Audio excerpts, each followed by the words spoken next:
Allahun Azza wa Jall e falënderojmë, për ti I falë dhe ndihmë kërkojmë.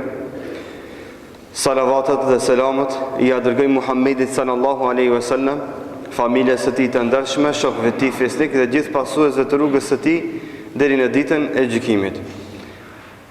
Vazhdojmë me jetën e pasur të Muhammedit sallallahu alaihi wasallam me mësime dhe urtësi që ju bëjnë dobi besimtarëve në dunjë dhe në ahiret. Sot do ndalemi në hijen e rasteve ku pejgamberi sallallahu alaihi wasallam sulmohet nga jo besimtarët, sulmohet nga mushrikët me forma dhe mënyra të ndryshme. Deri pak më herët patmi përmend mënyrat e sulmit ndaj pejgamberit sallallahu alaihi wasallam në formë verbale, që ishin vetëm me llafe, ofendime, nënçmime dhe kështu me radhë, fyerje. Pas disa vitesh, ata do të kalen në një fazë tjetër, ku marrin guximin për ta sulmuar Muhammedin sallallahu alaihi wasallam. Njëri prej tyre është Utejbe ibn Abi Lahab. Utejbe I biri Ebu Lehebit, djali Ebu Lehebit, I cili një ditë prej ditëve duke ndet pejgamberi sallallahu alaihi wasallam në brendi të Qabës, erdhi dhe I tha unë nuk zobes në ajetet wan nejmi dhe kështu me radhë. Nuk zobes në filan ajetin.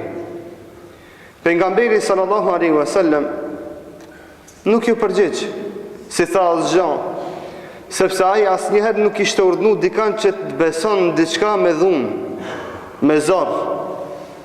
Porse me heshtjen e tij pejgamberi sallallahu alaihi wasallam ja bëri me dije dhe I thashte demek se është e drejtë jote me besu apo mos me besu. Faman sha'a falyu'min wa man sha'a falyakfur. Kush të don le të besoj e kush të don le të bëj kufër dhe le ta mohon. E drejtë e tij është. La ikrahe fi din, nuk ka dhunë fe, nuk ka fe me zor, me besu, mu bo musliman. Kush ka qef? Bëhet musliman, kush ka qef nuk bëhet musliman. E ky e pasi Muhammedi sallallahu alaihi wasallam nuk ja kthej, I hipi qallë me alo ma tepër. Shkoi dhe ju afru pejgamberit sallallahu alaihi wasallam, e kapi për këmishë dhe ja shkoqi këmishën pejgamberit sallallahu alaihi wasallam, këmishën e ndershme të tij. Shkoqi këmishën në shenjë në çmimin ndaj pejgamberit sallallahu alaihi wasallam. Dhe çka duke dash mu largu u kthye edhe e pështini pejgamberin sallallahu alaihi wasallam, por Allahu, siç përmenden transmetime, nuk lejoi që pështima e tij të mrinë në fytyrën e ndershme të pejgamberit sallallahu alaihi wasallam, nuk lejoi. Edhe pse ai pështini, Allahu azza wa jall nuk e lejoi që pështina e tij e fllëçt të mrinë në fytyrën e ndershme të pejgamberit sallallahu alaihi wasallam. Pejgamberi sallallahu alaihi wasallam është nga rastet e ralla ku bën dua kundra kundërshtarët dhe I thot Allahumma sallit alaihi kalban min kilabik. Buni dua pejgamberit sallallahu alaihi wasallam dhe I tha o Zot, sa këtë shkatroje me një qen që janë krijesat e tuja. Tha shkatroje, bane helaq. Urdhnoje një qen nga krijesat e tuja që ta sulmon këtë. Dhe pas pak kohësh Utejbe u thon me një delegacion në Mekas për në Siri, për në Sham të atij zamani, natyrisht për me bë tregti. Dhe në vendin e quajtur Az-Zarqa, që deri sot dihet ai vendi Zarqa, në Biladu Sham, ata u ndalën për me pushu. Edhe në mbrëmje atyve ju rrotullohet një luan dhe gjithë qohën në kom dhe e dëbëjnë, e largojnë luanin. Dhe Utejbes ju kujtu, tha kateleni wa huwa bi Mekkete wa ana bi Sham. Tha mvrajti Muhamedi duke qenë në Mekke e unë duke qenë në Sham. Tha vallahi, tha kjo është duaja e Muhamedit që e bonin në Mekke. E mërvesh se I është pranu lutja Muhamedit sallallahu alaihi wasallam. Tha kjo është ajo duaja vallahi. dhe transmetojnë njerëzit e cilët kanë qenë me Utejben dhe thonë se tamam kemi ra me pushu, ka ardhur njëjti Luan në mesin e gjithëve, edhe pse ata i kishin shtin në mes Utejben, e kishin rrethu për ta mbrojtur nga Luani, duke menduar se kanë me mbrojt. Thonë hyri Luani në mes të gjithëve, i ka përcejke njerëzit tjerë, derisa mrintit e Utejbe e mori, i ashkoqi kryt, edhe e la trupin pa kry. Allahu Azza wa Jall e poshtroi Utejben pin dunja dhe e la i bret për gjithë ata që marrin guximin me sha dhe nënçmu pejgamberin sallallahu alaihi wasallam.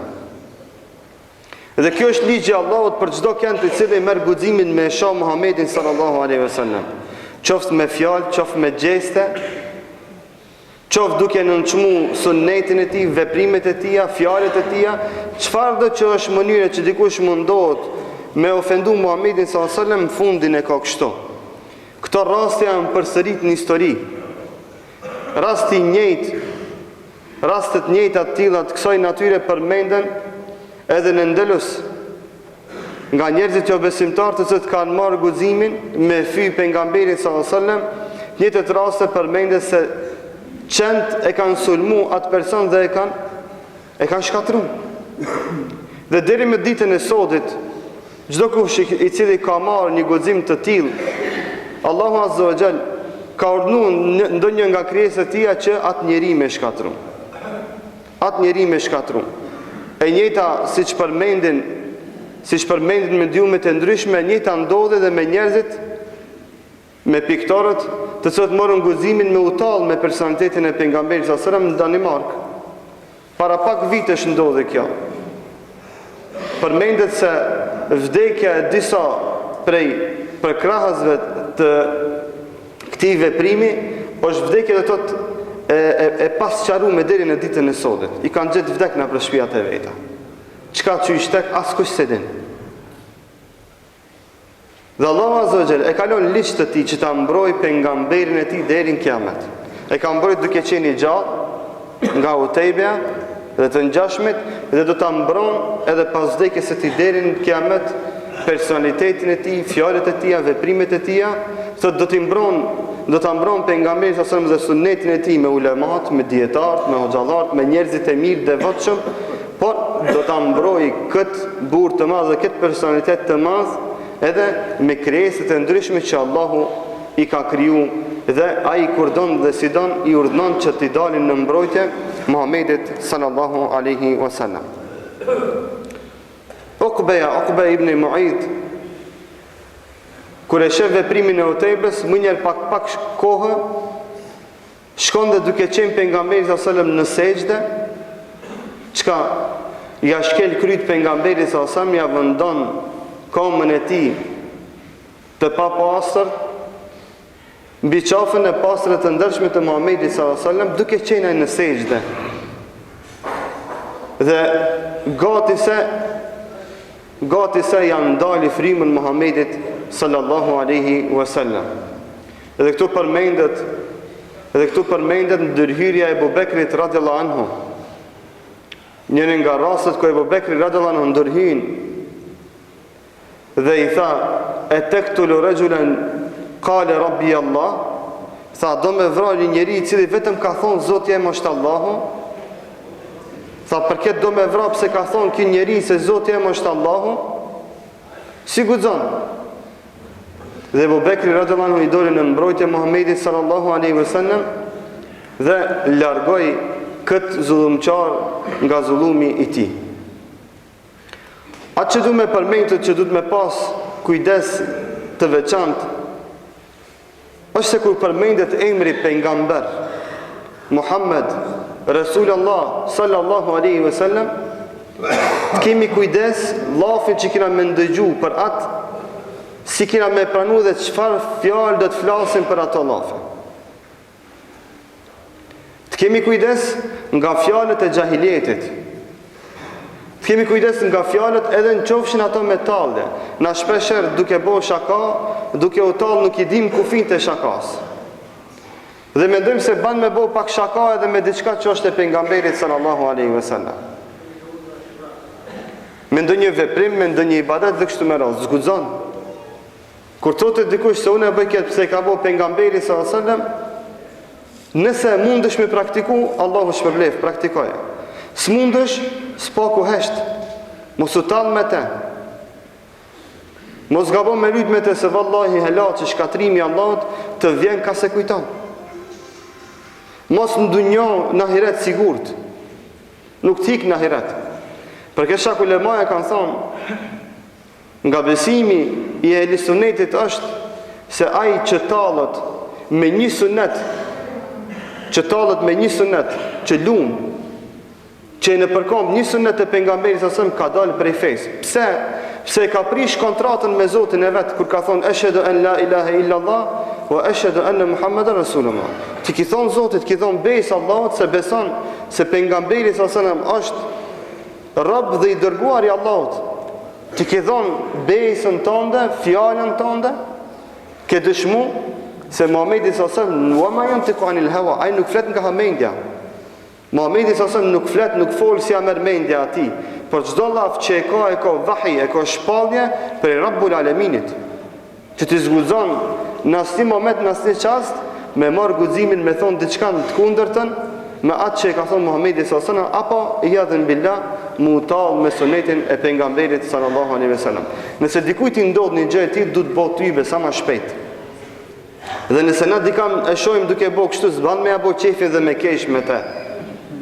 Por se i themi ndalë se kjo vepër është e hatashme, është nga gjunate më mdhaja, shkatruese, që ta prish imanin. Jo me u bona ati, dhe thot publik, me u bashkangjit në padresin dhe haramin që ai e ban. Nga rastet tjera që përmend me këto, është rasti e Abu Jahlit, i cili një ditë për i ditëve i mledh me kasit dhe ju thot, po du me ju konsultu me një punë, që kur ta boj, këtë të mrinë mas. E ban hazër zullumin e vetë. Këshirë me boj gjemat që me arryt shpinën masani, maj se ta i të bëj zullum. Tha, kam vendos me marrë një gurë të mas, aqë të mas sa që muj me majt me këtë takatin tem që e kam. E tha, kur Muhamedi të hinë qabe, e të bjenë në sejde, unë do të shkej me atë gurë, kam jam shumë kry, dhe kam jam plas kryt. Do të mbysë, për nga meri të asane. Kështu a i planifikoj e Abu Jahli. Dhe të nesërmën, Muhamedi s.a.s. hinë në gjami, Abu Jahli e merë gurin e madh, a ato mushrikt o kodha, hunxhen në për vendet e veta. Shtash me këshirë që ka do të ndodhet, kënaqen me vrasjen e Muhamedi s.a.s. Dhe, tamam Muhamedi s.a.s. shkon në sejdë, Abu Jahli i afrohet me gurin e madh, me i mshu pejgamberit s.a.s. Dhe për një herë ata habitën e Abu Jahli me gjithë gurin hik me të madhe, kur gjohë s'pa. As kush si piskati, Muhamedi s.a.s. as që e pa, sepse ishte në sejdë. Këshini qëfar trastije,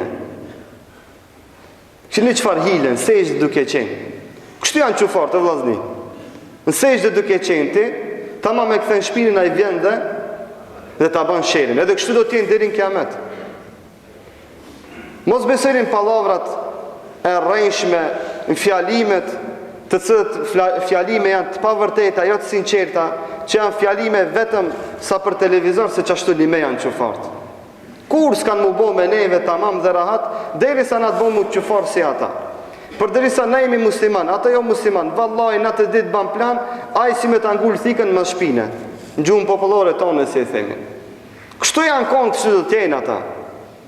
Ka të kimi na. Kështu kanë qenë dhe kështu do t'jenë deri në kiamet.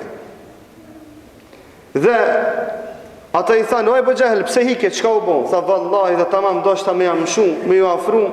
Tha, mdull një deve e madhe, që si deve të madhe kur s'kam pa. Tha, me dhamë të mdhaja, e hatash me trishtushme, tha, më sulmoj këtu më hongër dhe hika. Tha, pejgamberi sa tha, aj ke Gjibrili, të mu kish afru, vallahi dhe ta shkatrejke. Vazhdim në gjumon e arshme. E kulu kauni hadha wa astaghfirullahi li wa lakum fastaghfiruhu innahu huwal ghafurur rahim.